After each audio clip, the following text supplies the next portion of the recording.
Hello folks and welcome to the Fallingblog podcast. This is Alasdair Post-Quinn. You're looking now at episode number 7. Double-knitting.com is where you can find me, and here I am. So, I am doing this podcast by the very seat of my pants. I have a very short amount of time in order to do this, so I'm cutting out one of my modules that I would like to continue doing, but it'll come back next time, I'm sure. So here's the deal. I showed no warning for this podcast. Nobody got any warning that I was going to do it, because frankly I didn't know exactly when I was going to do it. And if you're here watching this live, thanks so much for doing that. It will get posted to YouTube, of course, and that's where the vast majority of people, I'm sure, will see it. So,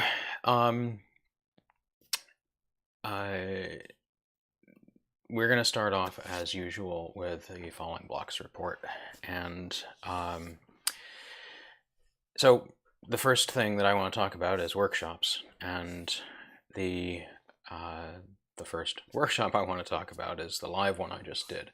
So I just did some live workshops in Colorado, in Loveland, Colorado, for Interweave Yarn Fest. That is one of my longest running shows. I think the first time I did it was in 2012. It's now 2022.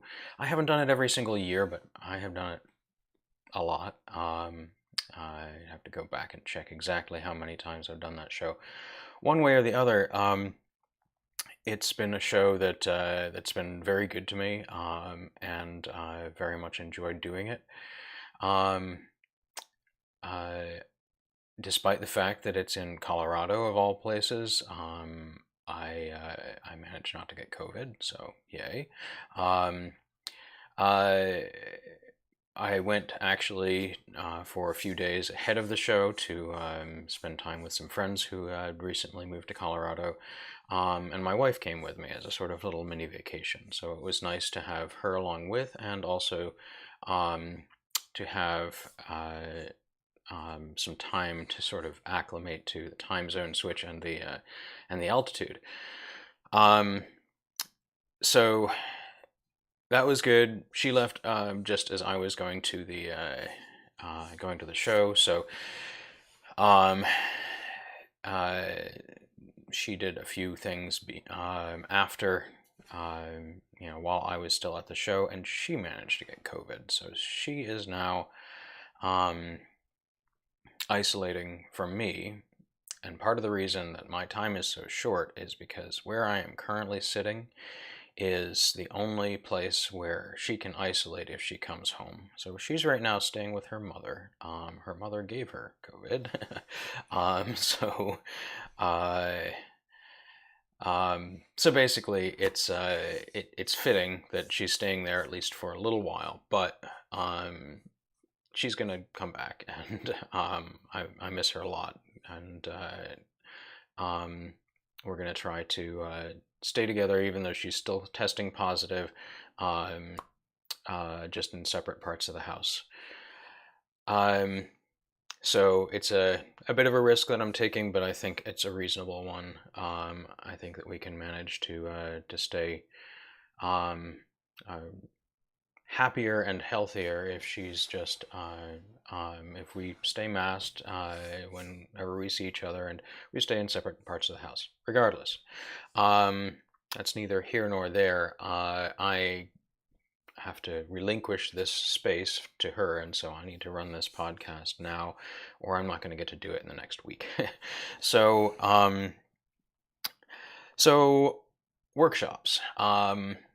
I've got some virtual ones coming up later in May, starting the 19th. I've got 2 Thursday evening workshops and a Saturday workshop. The Saturday workshop is actually my fabled Entrelock workshop. It's an all-day workshop and is not something that runs very frequently. So now that we are doing recorded workshops, so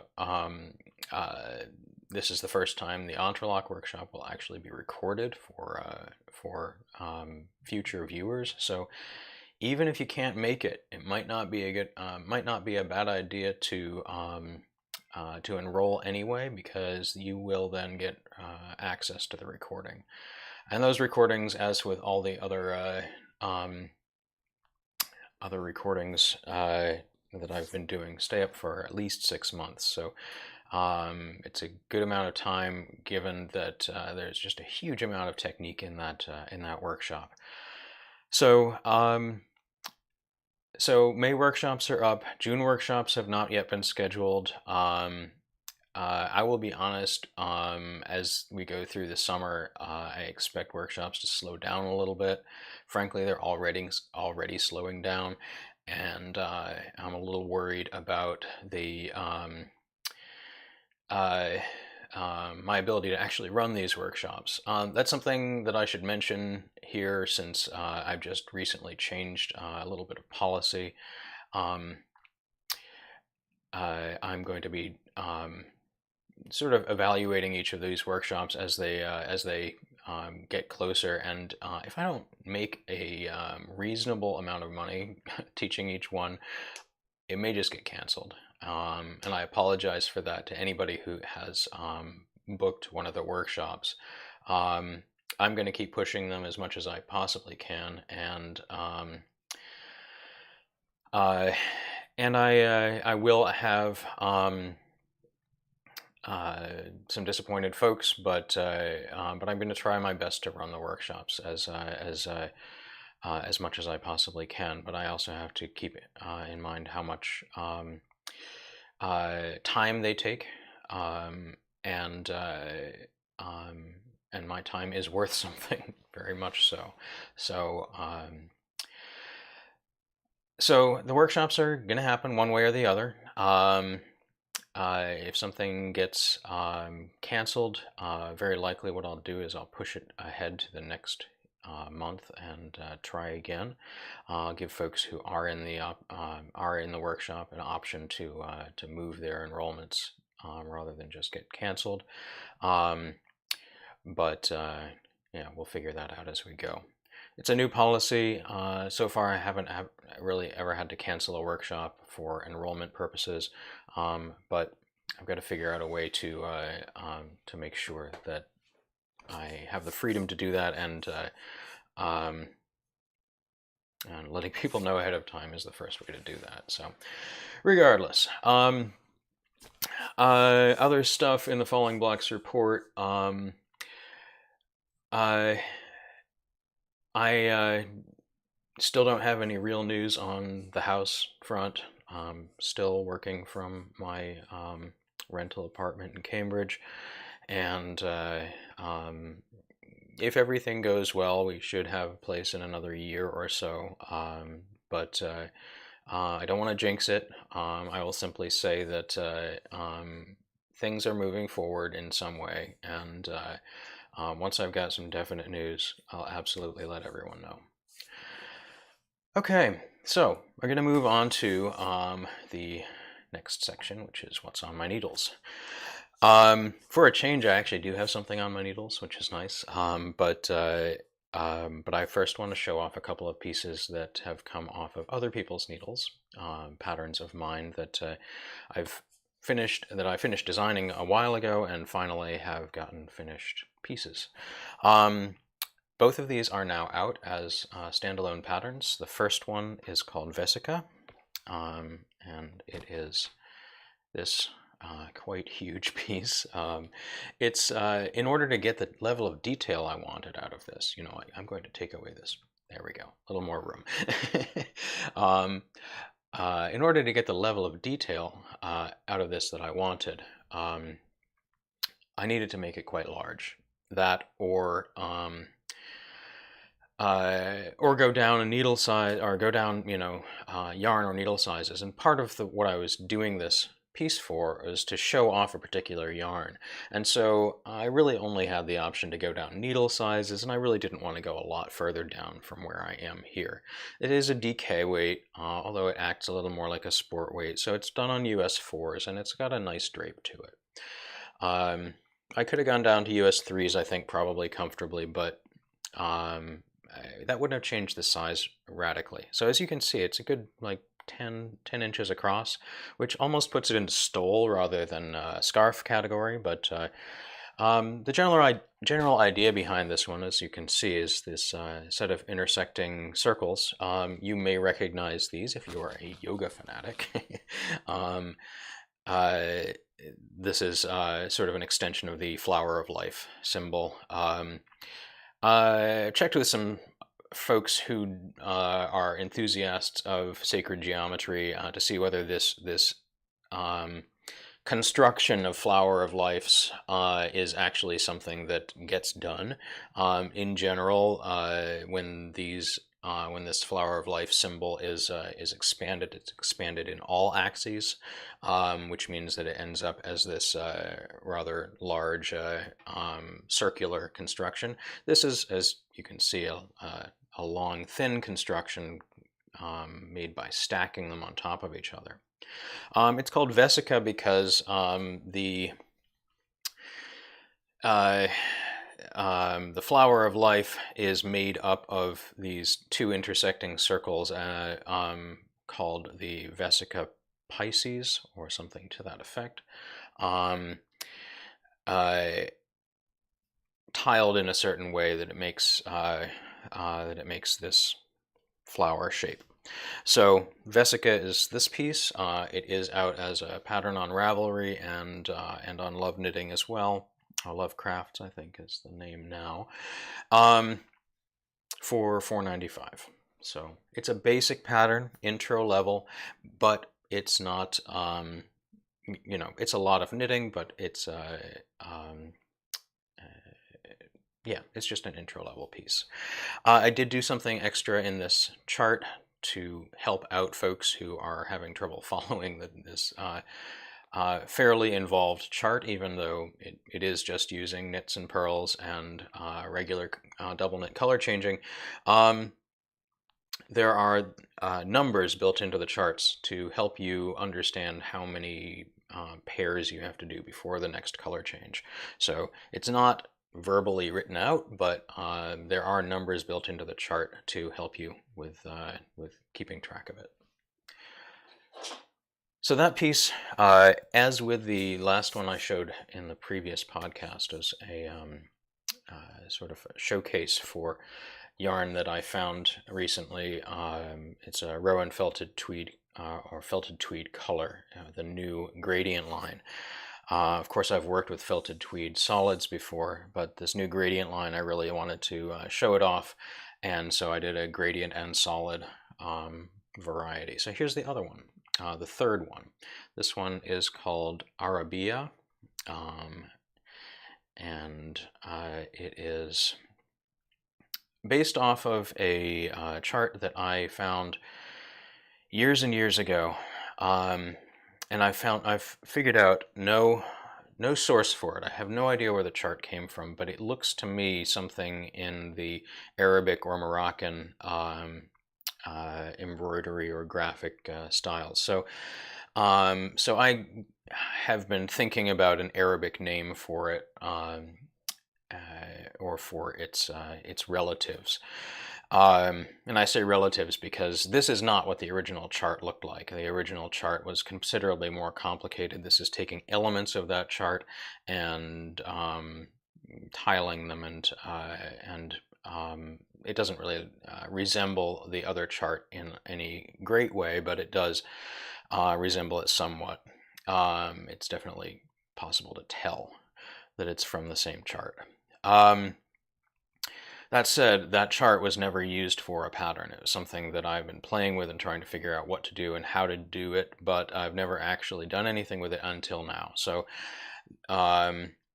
what I did with this one is the original chart was made on, you know, simple 1x1 pixels. This is metapixel art, actually. This is using the same concept of metapixels that my parallax collection does, except that I'm using it differently. Simply taking each individual pixel and blowing it up to a 2x2. So I'm just taking the whole pattern and blowing it up so that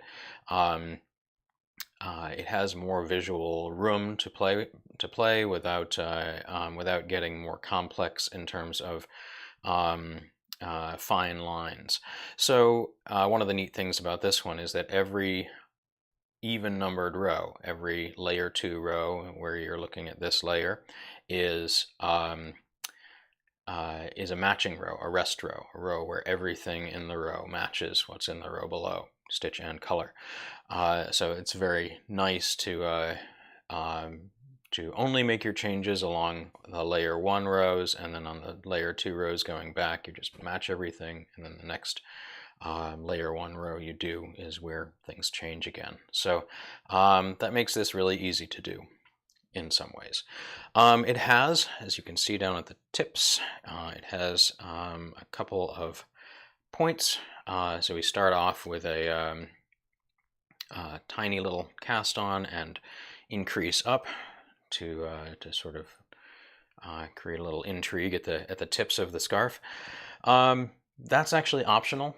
I've written the pattern so that there is a separate set of charts that'll just give you a flat cast on, so you don't have to deal with those points if you are not interested in doing increases and decreases in your scarf and you just want to keep this to an intro level piece. The piece that I actually am working on right now is not very much of it, which is often the case for these sorts of things, but you can see it. You can see the slits in it. So this is based off of a piece that I've seen done years and years and years ago, and you may have seen something like it. This is just a swatch, by the way. I don't know exactly what's going to be in these strips, and I'm sure that what is going on the edges is going to be wider than this. But I'm just trying to figure out dimensions of these strips, height and width, to make the effect that I'm about to describe work. So once upon a time I saw a single layer knit scarf done like this. So you ended up with these strips, and the strips were just done in stockinette, if memory serves. So they rolled a little bit on the top and the bottom. But that was okay, because what you did with them when you're done with all this is you laddered them up. I mean, as if this were a a set of bars between stitches, or dropped stitches. You take the bottom one and you ladder and ladder and ladder up. And what it gives you is this big fat knit stitch looking thing that goes straight up the scarf. It also, as you can probably imagine, because it's pulling up, it shortens the scarf quite a bit, and the edges end up ruffly, even though there are no short rows built in, which is kind of neat. Doing it in double knitting, so the very first thing that I did when I got this scarf is I took it all apart. Not this one, the demo one that I found. I took it all apart. I took out the laddering, and then I laddered it back up with every other bar. And then I took the remaining bars that weren't laddered up, and I laddered them up on the other side, and I made a reversible version, just out of the one that I had found. So I don't know whether it was a handmade piece or it was something that was machine made. I have not seen it again. So I decided to try making one in double knitting, and one of the things that I figured I could do would be to add to the visual intrigue by doing something color work in those strips. And so I'm playing with a few different patterns here. Very likely what I'm going to do is, once I've figured out the actual dimensions of the strips, I'm going to create a series of strip options for people to use. So you can use all the same strip, you can mix and match, whatever you like. And then the edges, I'm still not sure exactly what's going to happen to them. I might do marled, like the rustle of leaves scarf. I might do just some kind of simple pattern, maybe horizontal stripes, so that when it ruffles, it creates a more intriguing looking ruffle. But you know, there's a lot of possibilities for this one, and the really great thing about this is it's still technically an intro level piece because it doesn't use anything except straight back and forth, cast on, bind off, edges, all the same stuff I teach in my intro classes, just using them in a different way. So that brings me to another thing that I mentioned in my last podcast, and I'm starting to more seriously think about this, and that is the creation of a new book. And the new book that I wanted to do is not, as one might expect, another expansion of my existing two books, Extreme Double Knitting and Double or Nothing, which, as you may have experienced, Extreme Double Knitting has a somewhat gradual learning curve. Double or Nothing has a steeper learning curve. I'm not looking to do something with yet another steep learning curve, going into even crazier techniques right now. I still want to do that, obviously. I want to go into some crazy techniques. I've got some ideas in mind, but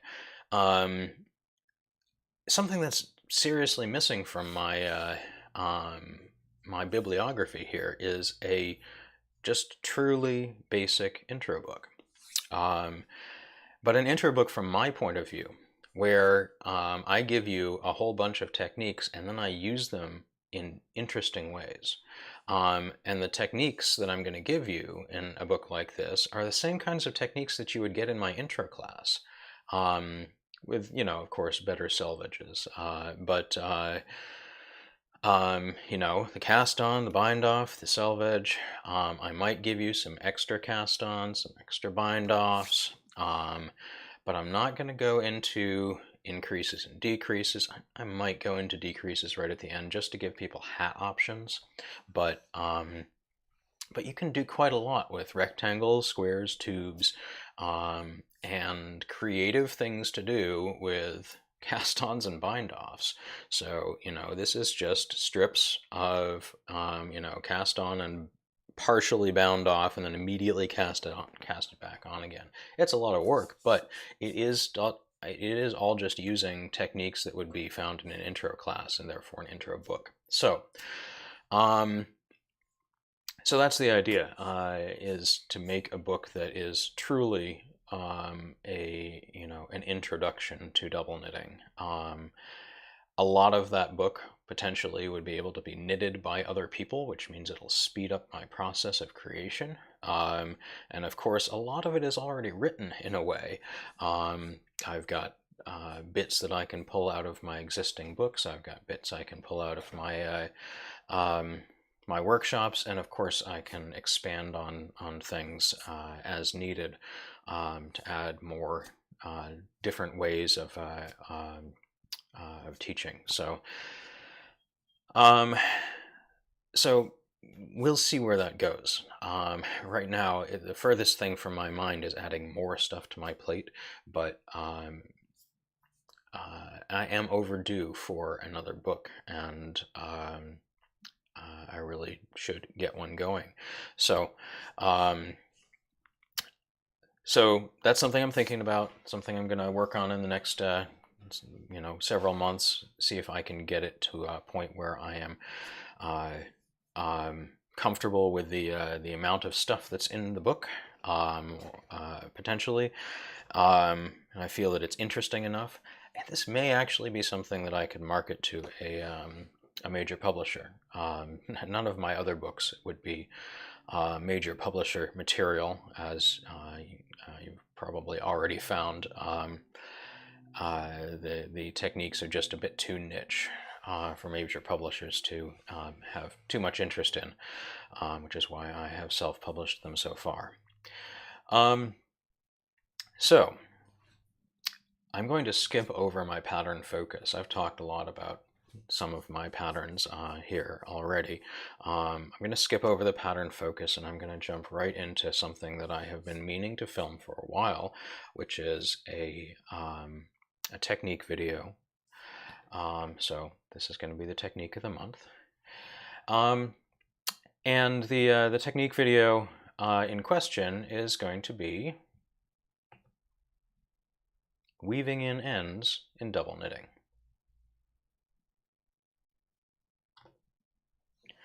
So weaving in ends in double knitting is something that's been requested of me a number of times. And so when I did my last intro class, I saved the sample. A lot of the samples go right in the trash. Little secret there. I've got too many of these tiny little swatches. There's no point in keeping them around. But this one, you know, I left the tails nice and long. I even left an extra couple of them here so that you can see what we would do if we were weaving in ends from the edges, the corners, and also from the middle. So the very first thing that I want to show you is that double knitting is hollow. And if I separate the two layers, you can see that up until the colors change, the fabric links together. And it links together along the edges as well. Because it's hollow, it makes it very easy to hide the ends. But you also do want to make sure that you have an option to anchor the ends as you go. Now, because the motif that's in here is all linking the fabric together as color changes are made, passing the ends through the color changes will actually anchor the ends quite nicely. So I'm going to weave in these ends. I'm going to weave them together, actually. You can do them separately, but just for expediency here, I'm going to thread them on together.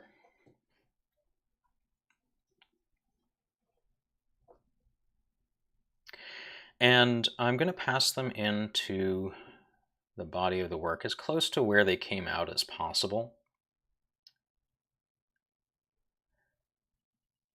And I'm going to just pass it through in between the layers, and I sort of wiggle the needle around a little bit to make sure that it's traveling between the layers, and then I let it stick out a little bit here. You can see it sticking out one face of the work. Now at that point I'm going to flip it over. I'm going to make sure that it hasn't come out and then back in again in a place that I couldn't see it. So since it hasn't, I'm good to go, and I can go ahead and pull.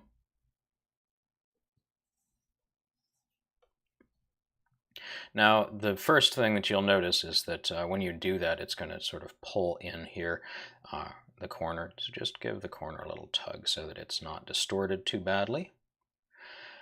Note that my needle is still, or my yarn is still going through this needle, so I'm going to now go back in a different direction. So there are color changes here, and it anchors the fabric together, and it also gives a little fulcrum for the yarn to go around. So I'm going to go off in a different direction here. I'm going to try to push it through as many color changes as I can, because those are places where the fabric grips together and therefore are going to give a little more anchoring for the ends. Again, flip it over to make sure that it's not passing out and then back in again. And as you pull it through, you'll notice there's a little bit right there. Just tug in until that disappears, but don't pull it too tight. You just want to make sure that you're not distorting the fabric as you go. Now I'm going to just snip this close. I can go further, but just for the sake of illustration, I'm just going to snip it right there at the base, and I'm going to give it a little tug, and it disappears. So that's one thing that you can do. And I want to show another neat little trick here. So if you have two ends that have, say you're joining a skein, or joining two skeins, maybe there was a break, maybe you actually finished up a skein and added in a second. if you don't end up doing that along the edge, or if you're doing it in the round where there are no edges, you're going to end up with two ends coming out of the same hole in the same location. And generally the way I like to do that is the yarn that I was using on this side comes out this side, comes out on the other layer. So as you can see right now, if I separate them, they're separate. They're not actually connected to each other. So the first thing I'm going to do is I'm going to tie a little overhand knot in them. This is not a serious knot, it's just a little knot. And I'm just going to tie that so that it goes down through the work and gets stuck down to the back side of the other layer. And you want to just tug that until the knot goes down, but doesn't distort the fabric in any way here. So once that's done, you can take one of these and repeat the process that I just showed you. But there's another little trick here, another little thing that you can do. Note that I've got a mistake here. I've got a this flower's petal, or not petal, sorry, leaf, has an extra color change here. Now, I'm working right now with color A, my light color. This is also a color A stitch, but on the other side, there's a color B. So I can fix the color B at the very least, and I can use this end of the color B to fix the color A stitch with a duplicate stitch.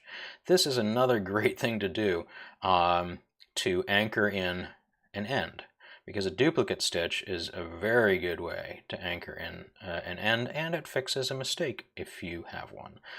So the first thing I'm going to do is I'm going to get this going through the two layers and coming out on the other side, just so that I have it in a place where I can see the stitch that I need to fix. So I've pulled it through, and now I'm going to bring it up to one of the corners, because it needs to come down and then back up again. Oh no, I'm sorry, it doesn't need to go through the corner, it needs to start at the beginning. It does not go down and back up again, it goes up and around and back down. So one direction or the other, but it has to start at the tip. So we're going to go to here, like that. So where the stitch begins, and then we're just going to do a little duplicate stitch to hide the mistake that I made. I made this mistake on purpose just so that I could illustrate this. But once you've gone around that stitch, you repeat the process of checking to make sure your end is not coming out and then going back in again on the other side, and then there we go. So this has gone from roughly here to here, gotten looped around to hide a mistake stitch, and then it's gone back inside through some color changes and back out again. At this point I can give it a snip. Oop. These are not my best fabric scissors.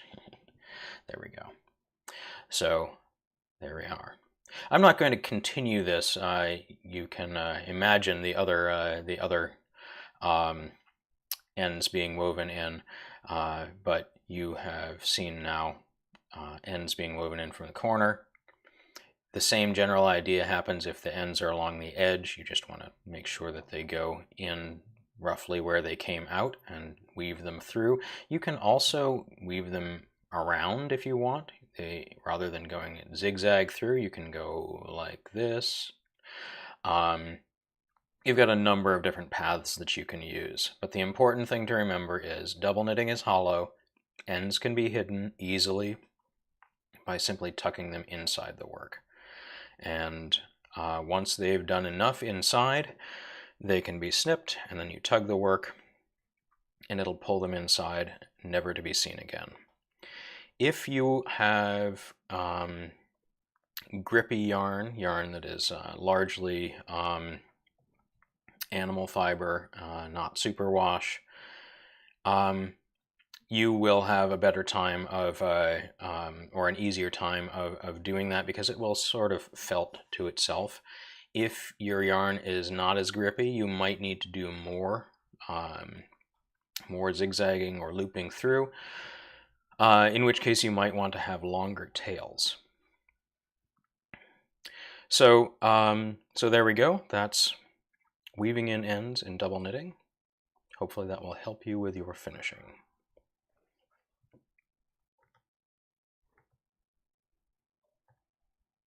Thanks very much, everybody. This has been Alasdair Post-Quinn for Fallingblox Designs. And stay tuned, I'm going to have more podcasts in the future. This has been episode 7. I'm trying my best to get these out every month, so at the very least, there will be more news about a month from now. So thanks again for those to those of you who are watching this live, and to those of you who are watching it after the fact. Stay tuned for more on my YouTube channel. I will be splitting off the individual techniques of the month for the last 2 or 3 of these pretty soon. So we'll have individual YouTube videos coming up that are they're just chunks of the podcast, but makes it a little easier to use the techniques. So thanks again, and I'll see you next month.